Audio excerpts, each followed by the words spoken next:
Passons aux informations sur ce qui se passe à l'intérieur de l'Iran, mais tout d'abord, Lindsey Graham, ce sénateur républicain, a déclaré que Donald Trump allait éliminer les ayatollahs d'Iran. Le sénateur lance des avertissements alors que ces manifestations ont lieu en Iran. D'ailleurs, la deuxième ville la plus importante d'Iran est tombée en ce moment. Face aux manifestations, le sénateur républicain a averti publiquement que si les ayatollahs continuent d'éliminer les manifestants, de leur tirer dessus, le président Trump va les éliminer, suggérant qu'il pourrait utiliser la force létale contre les propres dirigeants du régime. Graham a fait ses déclarations explosives dans l'émission de Sean Hannity sur Fox News, renforçant le message de soutien aux Iraniens qui protestent contre ce gouvernement théocratique. « Nous sommes avec vous ce soir », déclare Graham au peuple iranien, qualifiant l'ayatollah Khamenei de nazi religieux et le tenant pour responsable d'éliminer son propre peuple.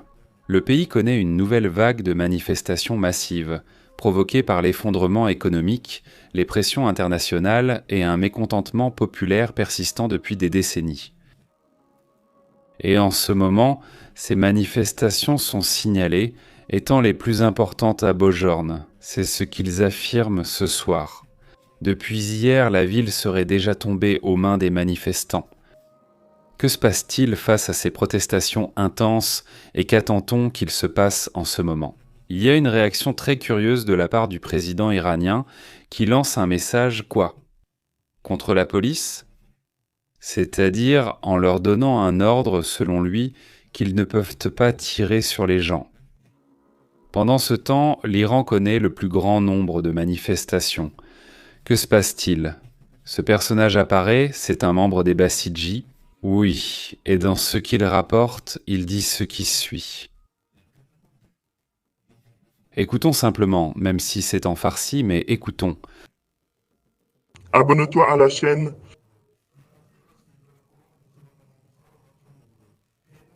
Assure ce personnage. Basij, qu'est-ce qu'est la force paramilitaire des Iraniens, une force paramilitaire de volontaires, là-bas, dans ce pays, dans lequel, il fait partie ou il est subordonné à la garde révolutionnaire islamique, c'est-à-dire à l'armée de l'ayatollah. Selon ce que rapportent les Basij, officiellement aussi appelés Nirouye Mokmamate Basij, c'est ainsi que s'appelle le nom officiel, c'est une force paramilitaire volontaire formée depuis 1979 par les ayatollahs, sur ordre de Khomeini, de l'ayatollah Khomeini. À l'époque, en novembre 1979, ces forces sont apparues. Eh bien, qu'est-ce qu'on leur a dit ? Quels ordres ont été donnés à ces personnes pour qu'elles tirent sur la population ? C'était l'ordre. D'après ce que révèle cette personne, évidemment en cachant son visage et aussi le nom qu'elle porte dans le registre, le numéro d'enregistrement qu'elle a là, sur sa veste. Il dit que lui et d'autres ont refusé de tirer sur la population. Il montre donc ce message qu'il lance là-bas. Le même Pezeshkian, qui est le président iranien, avait donné l'ordre à la police de ne pas tirer sur les gens. Eh bien, ce serait clairement faux. D'après ce que l'on sait en ce moment, le plus grand jour de protestation là-bas en Iran. Il y a certains détails que je pense que nous devons prendre en compte pour comprendre l'ampleur du problème. Et c'est pour cela que ce député sort essentiellement pour dire qu'en gros, les ayatollahs sont sur le point de disparaître, non ? Que se passe-t-il ? Eh bien, selon la dernière information, la journée la plus intense a eu lieu aujourd'hui, le 7 janvier 2026, qui a été qualifiée par le groupe des droits de l'homme ou les groupes présents là-bas. La journée la plus violente de protestation depuis le début du mouvement contre le gouvernement. Contre ces mêmes protestations, la police n'a pas seulement lancé des gaz lacrymogènes, mais elle attaquait également. Ils ont également signalé davantage de soulèvements, d'affrontements, voire de grèves en ce moment. Selon l'Iran, il y a actuellement 36 personnes qui ont perdu la vie. Il est confirmé qu'au moins 4 des 36 sont des mineurs. Actuellement, 2000 personnes sont détenues. Cela aurait commencé de manière plus marquée le 28 décembre. Cela a débuté le 21 par des manifestations de travailleurs et dès le 28, les protestations sont devenues très dures. Comptez combien de jours elles durent déjà. Les rapports indiquant également que les manifestants blessés qui se rendent à l'hôpital y sont arrêtés par les forces de sécurité, qui les emmènent blessés et les enferment. On en parle. Selon ce que rapporte le département d'État des États-Unis, il qualifie cela de barbarie, les attaques contre les hôpitaux, selon ce que rapportent Lindsey Graham et d'autres dirigeants républicains, exigent qu'il y ait de vraies conséquences contre les dirigeants du régime des ayatollahs. Le gouvernement iranien a annoncé une subvention mensuelle hier. Hier, nous vous en avons parlé ici, de 7 $. Si pour les gens cela ne suffit absolument à rien, cette subvention est une moquerie envers les protestations qui ont lieu en ce moment. Les Iraniens sont en alerte maximale en ce moment et ils considèrent que ce qu'ils vivent est existentiel. Pour eux, en ce moment, c'est existentiel dans le sens où ils savent que le prochain mouvement sera probablement leur dernier mouvement. Et c'est pourquoi il faut faire très attention à l'Iran en ce moment. Il faut se rappeler, il y a quelques minutes, nous avons mis en ligne un reportage enregistré ici sur la chaîne où je vous ai parlé du fait que les Russes sont en train de quitter l'Iran et aussi d'Israël. Ils sont en train de partir, il y a déjà 3 avions qui quittent Israël, des familles et des diplomates russes quittent Israël. Dans le cas des Australiens et d'autres pays, ils ont également demandé que même les diplomates, leurs familles, etc., quittent immédiatement l'Iran. Et les forces armées iraniennes, y compris la garde révolutionnaire et l'armée régulière, ont été placées au plus haut niveau de préparation opérationnelle. Après ce qui se passe en ce moment, après ce qui se passe aussi avec les menaces comme celle de Lindsey Graham, ce républicain, le président Trump a averti que l'Iran serait frappé plus durement s'il poursuivait la répression des manifestations. Je ne vous parle même pas de l'économie iranienne, la situation est gravissime, l'inflation a encore explosé, la pénurie de produits est aussi de plus en plus importante et cela génère encore plus de problèmes. Le guide suprême lui-même n'est pas apparu publiquement, mais il envoie des petits messages. Il a accusé les manifestants d'être ceux qui génèrent la déstabilisation et a affirmé que les fauteurs de troubles doivent être remis à leur place. Depuis lors, on n'a plus de nouvelles de lui. Aussi en ce moment même, le général Morteza Ghorbani a déclaré que plus de 400 unités sont prêtes à rayer de la carte tout agresseur, y compris Israël. C'est ce qu'ils disent. S'il franchit la ligne rouge, c'est-à-dire s'il y a des mouvements qui le garantissent, il pourrait, en même temps que les protestations, déclencher un conflit international de la part de l'Iran. J'insiste, c'est existentiel. Le prochain mouvement qu'ils feront sera pour essayer de survivre à cette crise qu'ils traversent, et cela montre qu'ils sont désespérés.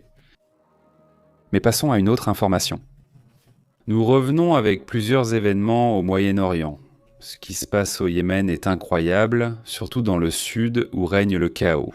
Nous allons en parler tout de suite, car il y a des attaques, un conflit international a éclaté dans le sud du Yémen, nous allons parler de ce qui se passe en ce moment.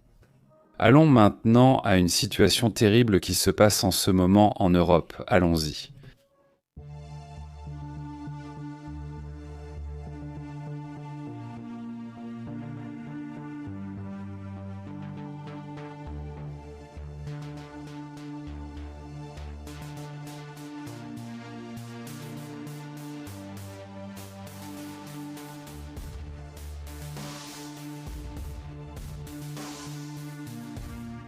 En Europe, ils sont bien.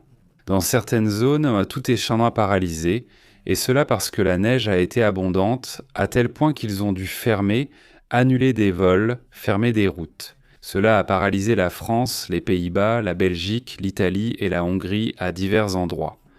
Passons aux détails de ce qui se passe dans cette région du monde. Mais la chute de neige a été abondante, et ce qui arrive ensuite, n'est-ce pas ?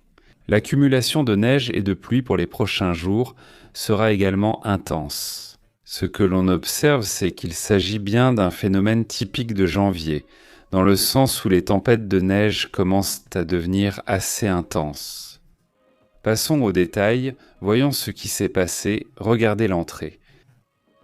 Il ne s'agit pas seulement de la neige, mais il y a aussi des annulations massives. Rien qu'à l'heure actuelle, 700 vols ont déjà été annulés.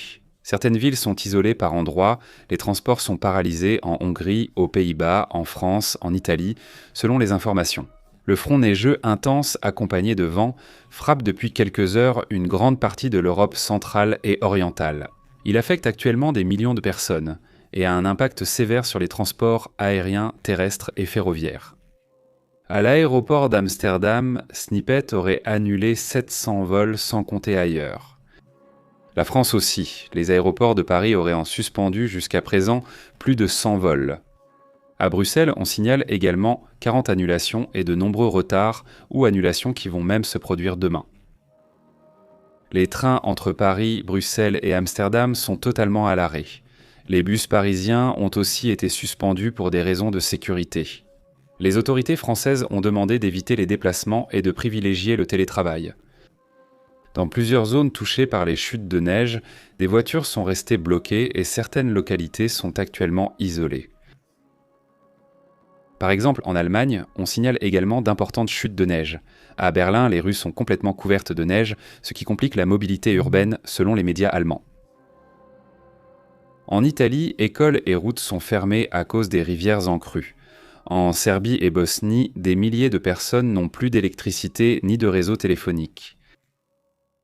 L'autoroute A1, ce sont des autoroutes qui se trouvent entre la Croatie et la Hongrie. Et il y a eu des annulations de vols, des autoroutes fermées qui ont été bloquées, au moins temporairement. L'aéroport de Lisferet, à Budapest, a annulé plusieurs vols internationaux, selon le rapport. Eh bien, le Royaume-Uni a également suspendu les cours. On avertit que les chutes de neige pourraient en continuer jusqu'au week-end. Cela affecte évidemment toutes les régions, principalement l'Europe du Nord, où ce phénomène frappe le plus fort. Il n'y a pas eu que de la neige, des pluies ont aussi touché le sud. La fermeture complète de l'aéroport de Vršnik, Slovénie. Les pistes sont complètement couvertes de glace, tandis que de nombreuses routes du pays sont actuellement considérées comme impraticables. Les autorités hongroises, par exemple, indiquent qu'on n'avait pas enregistré de tel niveau de neige depuis l'année 2012. D'ailleurs, là-bas, des centaines de personnes blessées à cause de chutes de glace sont signalées. C'est un sujet que je n'ai vu qu'en Hongrie jusqu'à présent. Les services météorologiques de Sam et de la région alertent que la tempête va continuer au moins 48 heures de plus, avec une aggravation de la glace sur les routes et dans les villes qui sont actuellement bloquées. Donc il faut être patient, il y aura au moins 2 jours de plus de tempête assez intense, avec des coupures de courant possibles et le manque de certains services de base. Pour cette raison, non. Les autorités appellent à redoubler de prudence et à éviter les déplacements inutiles en ce moment, dans une grande partie de cette région du monde, pas en Europe. Alors voilà, c'est comme ça. Pendant ce temps, ici dans le nord-est du Mexique, où nous sommes, eh bien la vie continue jusqu'à présent. Un hiver ressemblant plus à un mélange d'hiver et d'été.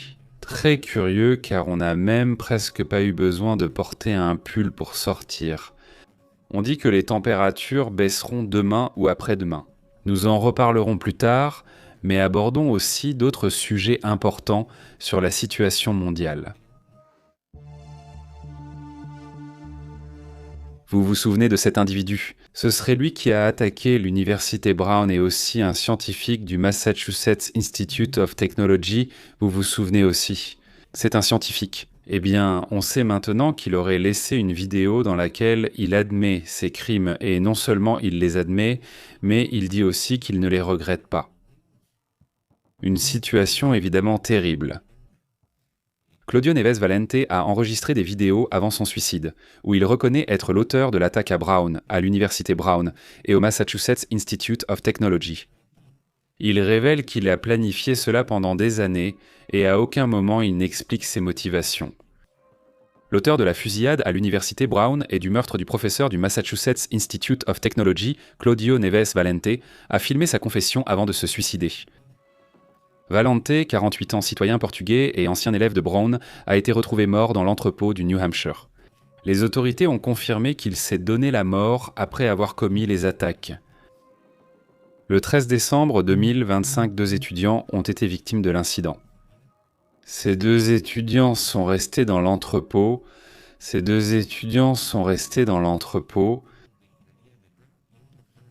Laissant des étudiants dans l'entrepôt en 6 semestres.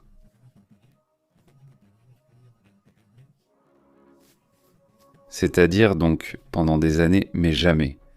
Il a précisé pourquoi il a tiré sur ces personnes en particulier. Dans les vidéos, il nie être malade mentalement, il nie chercher la célébrité. Il n'a pas voulu écrire de manifeste, il a dit qu'il voulait simplement partir selon ses propres termes et qu'au moins quelque chose en a été fait. Mais quelque chose de quoi? À quoi fait-il référence avec ça? Oui. Il a catégoriquement nié avoir crié Allah Akbar et toutes ces choses. Il dit que cela n'a rien à voir avec lui, il dit même qu'il ne parle pas arabe. C'est-à-dire, il a dit quoi? Eh bien, il a dit que son objectif n'était pas d'attaquer une salle, mais plutôt qu'il voulait attaquer une salle de classe, pas un auditorium. Il a été surpris de trouver la pièce vide, ignorant que les étudiants étaient cachés sous les bureaux. « Je ne vais pas m'excuser, dit-il. Personne ne l'a jamais fait pour moi, a-t-il affirmé. Une vidéo a aussi montré qu'il s'était blessé à un œil lors de la fusillade. Il a reconnu qu'après la diffusion des images et a suggéré que Reed dit que cela doit être enquêté. Hein? Eh bien, ce qui s'était passé, apparemment, et cela a été crucial pour que cet assaillant puisse être reconnu dans les vidéos qui ont été publiées. Le ministère de la Justice a aussi confirmé que Valente était l'auteur et connaissait la victime, un professeur portugais. Un élément clé dans la question de la diffusion de l'énergie pour les autorités. Ils ont assuré qu'il n'y avait aucune preuve qu'à un moment donné, il ait montré qu'il représentait un danger. À aucun moment, on n'a su qu'il était un risque. Et jusqu'à présent, jusqu'à aujourd'hui, on ne sait pas. Ses motivations, est-ce que cette histoire est vraiment folle? Mais bon, passons à d'autres sujets également importants.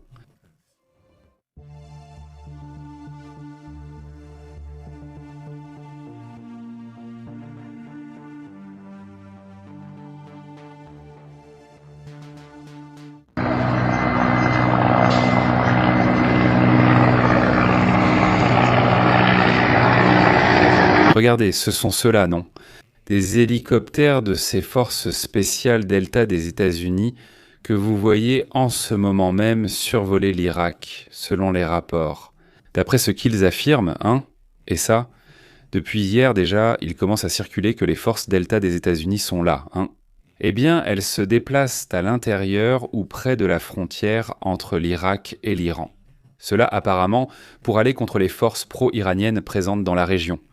On leur a demandé de déposer les armes, et eux, eh bien, ils n'ont pas voulu le faire. Mais passons à plusieurs détails de ce qui se passe en ce moment dans le monde, dans cette région du Moyen-Orient. Parce qu'il règne un chaos dans le sud du Yémen, il y a déjà un conflit, il y a déjà des attaques que l'on appelle des attaques préventives de la part des pays voisins, là-bas même, n'est-ce pas? Que se passe-t-il au Yémen? Tout d'abord, la coalition dirigée par l'Arabie saoudite aurait confirmé avoir lancé des attaques préventives, limitées au Yémen aujourd'hui, le 7 janvier. Voyons, ça c'est le Yémen, non? Ici, c'est le Yémen, l'Arabie saoudite et les Émirats arabes unis. De ce côté, cette fois-ci, l'Arabie saoudite, son voisin du Nord, avec lequel elle partage une immense frontière, serait celle qui avait initié ces mouvements. La coalition. L'attaque a été confirmée. D'après les rapports, la cible était à la fois politique et militaire. Contre le chef séparatiste Aïdos al-Zawidi, qui, selon les rapports, aurait tenté d'étendre le conflit vers une région plus au nord. À Aldel, après avoir évité de monter dans l'avion pour l'Arabie saoudite et des pourparlers de paix, il se serait enfui vers un lieu inconnu, laissant planer l'incertitude sur sa localisation et ses prochaines actions. Et en devenant nerveux, ils ont commencé à lancer ces attaques qui, disent-ils, sont préventives déjà en décembre. Je vous ai expliqué ici comment les séparatistes ont pris de vastes étendues de territoire au Yémen, en particulier dans la province stratégique d'Adrawat. Oui, c'est ça, cette zone qui borde directement l'Arabie saoudite et qui a rendu ce pays nerveux. Bien qu'il l'ait fait. L'Arabie saoudite et les Émirats arabes unis étaient alliés dans la lutte contre les Houthis, soutenus d'ailleurs par l'Iran. Aujourd'hui, ils soutiennent des factions opposées. Les Émirats arabes unis soutiennent certains groupes, l'Arabie saoudite en soutient d'autres, ce qui provoque des tensions et risque une guerre entre eux. La nouvelle vague d'attaques survient dans le contexte d'un chaos croissant qui règne à l'intérieur du Yémen. Et d'un autre côté, il y a les Houthis, n'est-ce pas? Et de l'autre côté, il y a le gouvernement constitutionnel. Donc la situation est terrible. La coalition saoudienne a déclaré collaborer avec le gouvernement yéménite et les autorités locales pour assurer l'ordre et la sécurité dans les zones affectées. Jusqu'à présent, il n'y a pas de chiffres officiels concernant les victimes civiles. Mais que sait-on de ce qui se passe? Quel est ce chaos dont vous parlez? Tout d'abord, la disparition d'Haïdar Aous al-Zabaidi, le chef du Conseil de transition du Sud.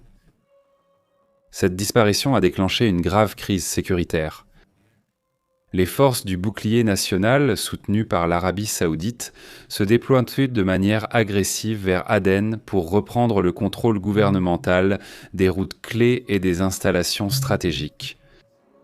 De plus, selon les rapports, ces pourparlers de paix ont également été annulés pour le moment.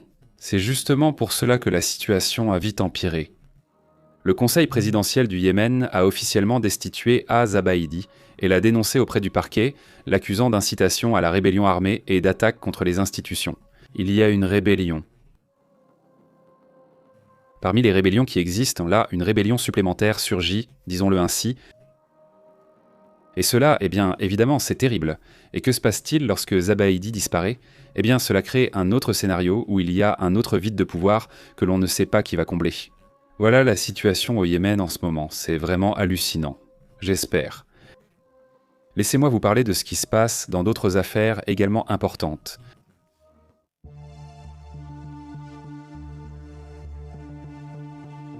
Selon ce qu'il avertit. Et ici, nous voyons ce monsieur qui s'appelle James Story, ancien ambassadeur des États-Unis au Venezuela, James Story. Il affirme qu'en ce moment, Diosdado Cabello est le principal saboteur du gouvernement de Delcy Rodriguez.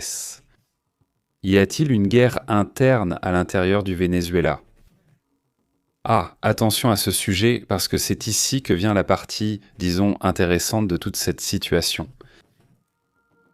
Et il faudra observer comment ce gouvernement va se reconfigurer si jamais il le fait. Merci. Cet ambassadeur, ancien ambassadeur des États-Unis, est venu secouer l'échiquier géopolitique avec ses commentaires, avec des déclarations qui frôlent l'explosif. Et en fait, Reval révèle que cette lutte féroce interne pour le pouvoir au Venezuela s'est déclenchée après le vide de pouvoir qui s'est créé, lorsque Nicolás Maduro est parti. Ils décrivent que Cabello contrôle tout le renseignement, contrôle les collectifs et fait pression directement sur la nouvelle présidente. Merci.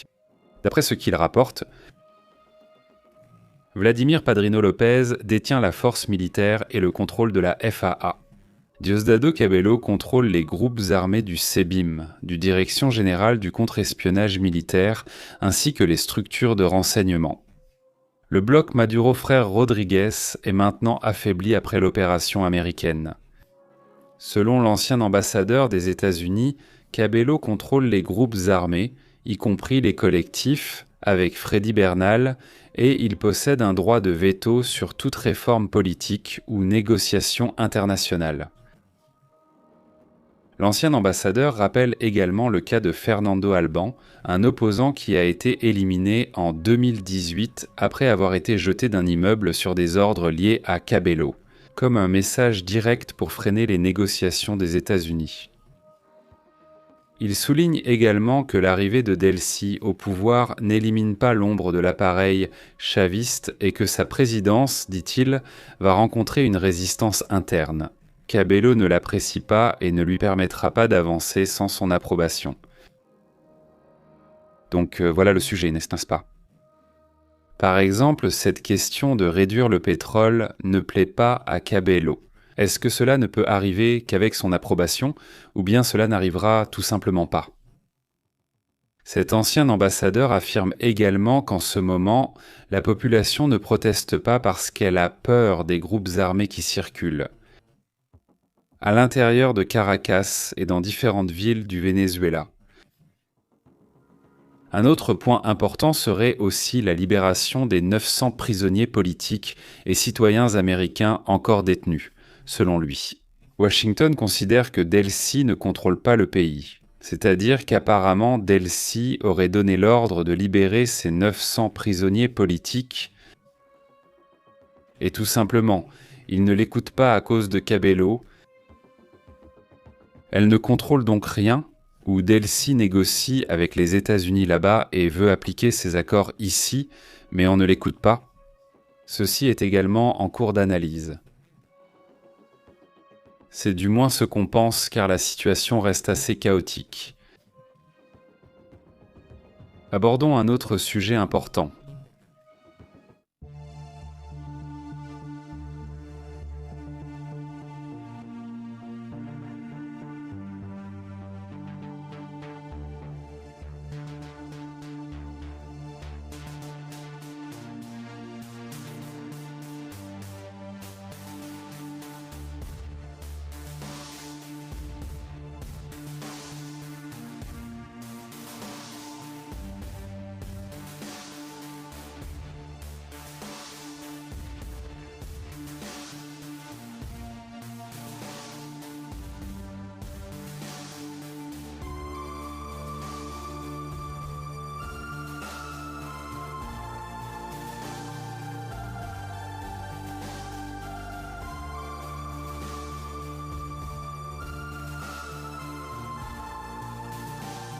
Qui est ce personnage actuellement ? Je parlais de lui, je parlais de ce personnage au Yémen qui est à l'origine de tout le chaos dans ce pays, pas de sa disparition. Pourquoi ce leader séparatiste compte-t-il ? Allez, comprendre cela, ce serait comprendre un peu le chaos de ce qui se passe au Yémen. La disparition de ce personnage, de ce leader séparatiste appelé Haïdar Osalzoubidi, qui aurait été destitué et accusé de trahison. Après avoir évité les négociations de paix en Arabie Saoudite, aujourd'hui, 15 bombardements aériens ont frappé la province où il se trouve, laissant de nombreuses personnes sans vie. Une tension régionale énorme. Ce personnage aurait dû prendre un avion pour Riyad afin de participer aux négociations de paix avec la coalition dirigée par l'Arabie Saoudite. Après son absence, après sa disparition, le conseil de direction présidentiel du Yémen l'a considéré comme une expulsion officielle de l'organe exécutif. Merci d'avoir regardé la vidéo. Selon les rapports, il se serait enfui dans sa province natale, c'est-à-dire là où il est né, dans une région appelée Daïl, au sud-ouest du pays, selon la coalition saoudienne. C'est pourquoi des attaques ont été menées pour voir s'il parvenait à l'éliminer. Les Émirats arabes unis soutiennent le Conseil de transition du Sud, tandis que l'Arabie saoudite appuie le gouvernement officiel yéménite. Louis montre qu'il y a une rupture, une séparation. Évidemment, les Émirats arabes unis et l'Arabie saoudite prennent désormais des directions différentes, d'où la confrontation. Cela pourrait, dans certains cas, provoquer des problèmes entre eux, non ? Plus de 100 personnes ont perdu la vie dans ces affrontements, dans ces bombardements. Et cela aggrave la situation humanitaire que l'on voit là-bas, ainsi que les conflits internes qui y sont également terribles. Plus maintenant en unité didactique d'intégration scolaire, et nous n'avons même pas parlé des unités didactiques d'intégration scolaire dernièrement, non. C'est-à-dire, parce que tout s'est concentré sur cette situation, n'est-ce pas ? Sur ce qui se passait là-bas. Aussi, eh bien, de manière officielle, il est déjà rapporté que Marco Rubio serait en train de changer de sujet. Non, Marco Rubio serait intéressé, non, pas seulement Marco Rubio, mais tous les États-Unis seraient intéressés. Ou le gouvernement de Trump, au moins, serait intéressé par l'achat du Groenland. Et cela devient déjà officiel, selon ce que rapporte Marco Rubio. Il informe déjà le Congrès qu'ils veulent lancer une proposition d'achat du Groenland.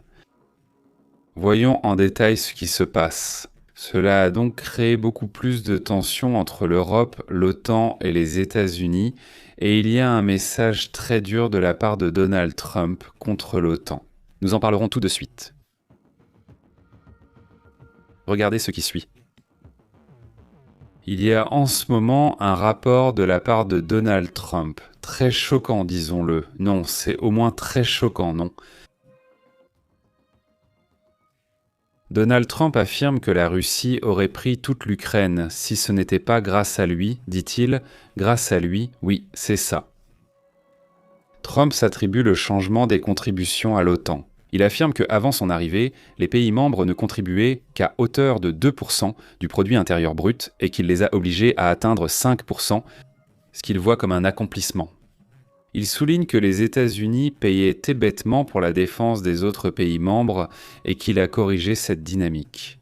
Il mentionne que les autres dirigeants sont ses amis et que cela lui a permis de faire des changements que personne ne croyait possibles. Il affirme que si lui n'était pas intervenu en tant que président de la Russie, il aurait actuellement le contrôle total de l'Ukraine. Il dit qu'il aurait mis fin à 8 guerres pendant son mandat.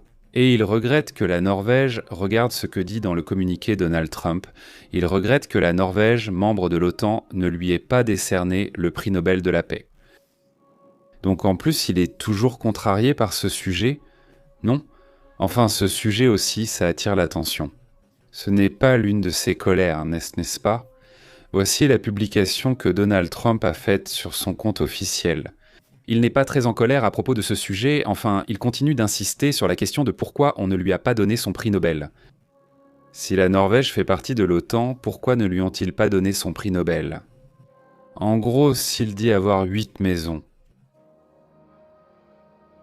Il déclare que la Russie et la Chine n'ont pas peur de l'OTAN sans les États-Unis. C'est-à-dire que si les États-Unis s'en vont, la Chine et la Russie s'en fichent. L'OTAN.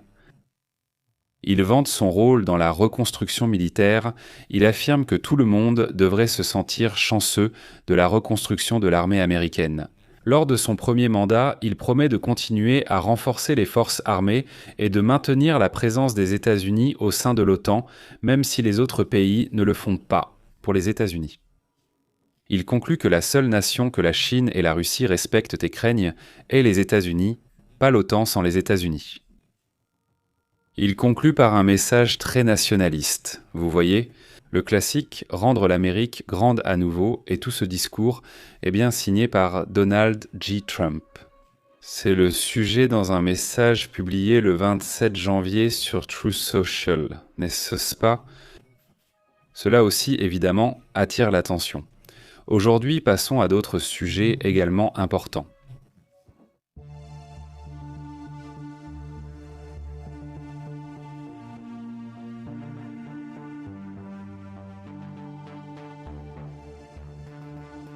À ce moment-là, la Russie réagit à la saisie de ce navire, un pétrolier russe que les États-Unis ont capturé.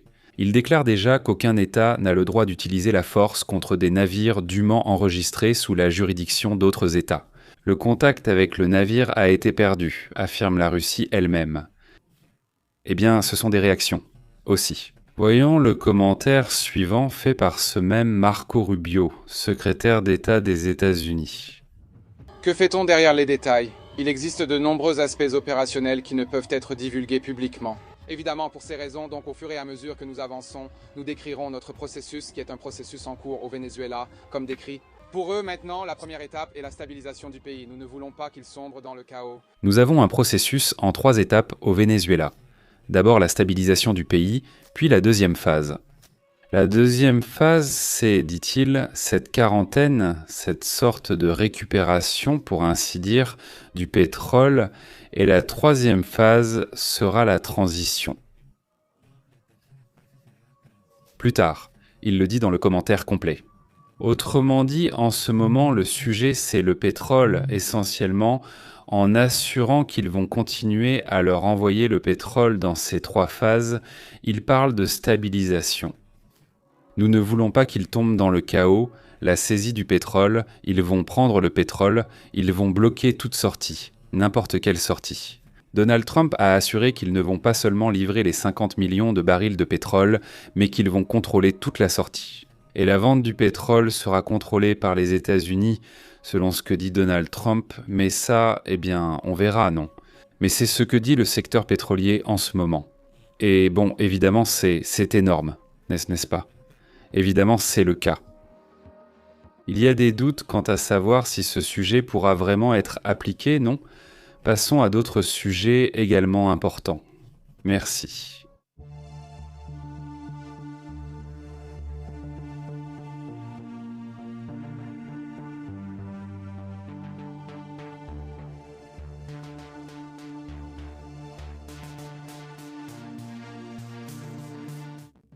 narcotraffic. En grande partie, il reste dans les banques internationales, dans des immeubles aux États-Unis, là-bas où il place l'or illicite. Ce sont les paroles mêmes de Petro, il dit. Les profits liés au trafic de drogue, pour la plupart, restent dans des navires, dans des banques internationales, dans des immeubles aux États-Unis, où il place en soi-disant l'or. L'or illégal dans des entreprises immobilières aux États-Unis, cela n'arrive pas ici. C'est-à-dire, l'argent généré par le trafic n'arrive pas directement en Colombie ou dans les pays où ce type de drogue est cultivé. Non, il dit qu'ici, ce sont nous qui restons avec les morts, dit ce président colombien. Non, et bon, ce sont en quelque sorte des réactions qu'ils vivent en ce moment sur ces sujets, n'est-ce pas ? En attendant, passons à un autre point important. Là-bas, aux États-Unis, ils rapportent déjà certaines images montrant une certaine saturation. En ce qui concerne les questions d'hôpitaux, n'est-ce pas ? Où l'on observe une augmentation dans 45 États et les visites chez le médecin ont atteint leur niveau le plus élevé depuis près de 30 ans aux États-Unis. La saison de la grippe, donc, a montré une augmentation sans précédent, avec le niveau le plus élevé de consultations médicales liées à la grippe depuis près de 30 ans. Selon les chiffres officiels des Centres pour le contrôle et la prévention des maladies, le Centre pour le contrôle et la prévention des maladies, le phénomène touche principalement depuis les dernières semaines de décembre 2025 jusqu'à présent. Le système de santé national subit-il beaucoup de pression en ce moment, d'après ce qui est rapporté ? Mais bon, les États, je ne vais pas tous les mentionner, mais presque tous les États-Unis ont connu cette activité, n'est-ce pas ? Oui, ça a été un sujet difficile. Je devrais citer seulement ceux qui n'ont pas eu une telle augmentation. Le Montana, le Dakota du Sud, le Vermont et la Virginie occidentale ont présenté une activité modérée concernant la grippe. Tous les autres États ont eu beaucoup d'activités, merci. Pendant la saison 2025-2026, plus de 11 millions de cas de grippe ont été enregistrés, ainsi qu'au moins 120 000 hospitalisations et 5 000 personnes qui ont perdu la vie à cause de ce problème. C'est donc un sujet qui attire évidemment l'attention en ce moment. Voilà une partie de ce qui se passe à ce sujet. Passons maintenant à d'autres sujets importants.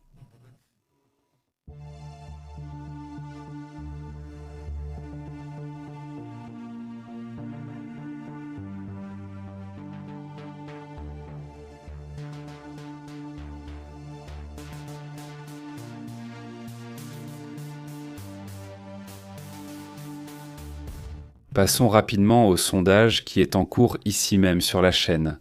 Aujourd'hui, le sondage demande « Qui contrôle le Venezuela ?» Delcy Rodriguez, Washington, la Russie, la Chine ou l'Iran.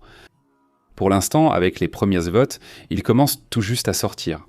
Allons-y, pour voir comment sont les votes, et ensuite on pourra les analyser un peu plus tard, non ? Comment vas-tu, Béatrice ? Très bien, tu as raison, il manque Cuba dans ce sondage. On va l'ajouter là où il est écrit Russie, Chine et Iran. On ne peut plus l'ajouter maintenant, mais on va compter ceux qui votent pour là-bas. On ajoute aussi Cuba, qui fait partie de ce même bloc. En fait, je dirais principalement Cuba, puis ensuite la Russie, la Chine et l'Iran. N'est-ce pas ? Mais oui, c'est clairement de ça qu'il s'agit. Ce Washington Delcy Rodriguez pourrait aussi en faire partie. Tu sais quelle chevelure. On pourrait ajouter une quatrième option et mettre, je ne sais pas s'il y a une possibilité de quatrième option, mais Cheveux serait aussi un autre personnage qui essaie de contrôler. Non ? On verra comment ça se passe. Si vous voulez, on fait un autre sondage ce soir. Tu sais que quand on l'a fait en direct, c'est plus limité, alors que quand on l'a fait dans la section communauté, ça te donne plus d'options. Donc, on peut aussi ajouter d'autres options. Mais oui, ce serait très intéressant d'avoir l'avis de la communauté ici. Passons rapidement aux salutations, aux commentaires, évidemment.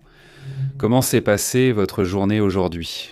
Un mardi 7 janvier très mouvementé, très actif. Concernant le Moyen-Orient, ce qui s'est passé dans l'Atlantique et précédemment a déjà été évoqué. Nous avons publié une vidéo sur la situation dans cette région. Et c'est très dur, c'est terrible, n'est-ce pas ? Et entre ça et la menace littérale que lance Lindsey Graham, le sénateur républicain des États-Unis. Il adresse un message direct aux ayatollahs, disant qu'ils vont les éliminer. S'ils continuent d'attaquer la population, ils iront et élimineront les ayatollahs. C'est ce que dit Lindsey Graham. Et oui, cette partie attire aussi l'attention et il y a des mouvements à la frontière entre l'Irak et l'Iran. Des États-Unis, des deltas. Pas comme il les nomme, mais allons-y, on avance bien, dit-il. Commentaire de Frère Radar. Que se passe-t-il là-bas? Que se passe-t-il chez Frère Radar? Installons-le et voyons. As-tu vu quelque chose d'intéressant ici? Oui, voyons. Je vais entrer ici. J'imagine que c'est vers le Venezuela ou vers où il faut regarder ce menu. Gaëtan, salutations, merci. Est-ce que je pourrais le chercher comme ça, avec cet argent que tu as là? Le numéro de l'avion, je ne sais pas quoi, eh bien je ne sais pas si ça me permet de le faire. Non. C'est similaire. Oui, c'est un avion de Conviasa, n'est-ce pas? Celui dont tu parles, qu'est-ce qui se passe? Qui dit d'accord, je n'arrive pas à le voir.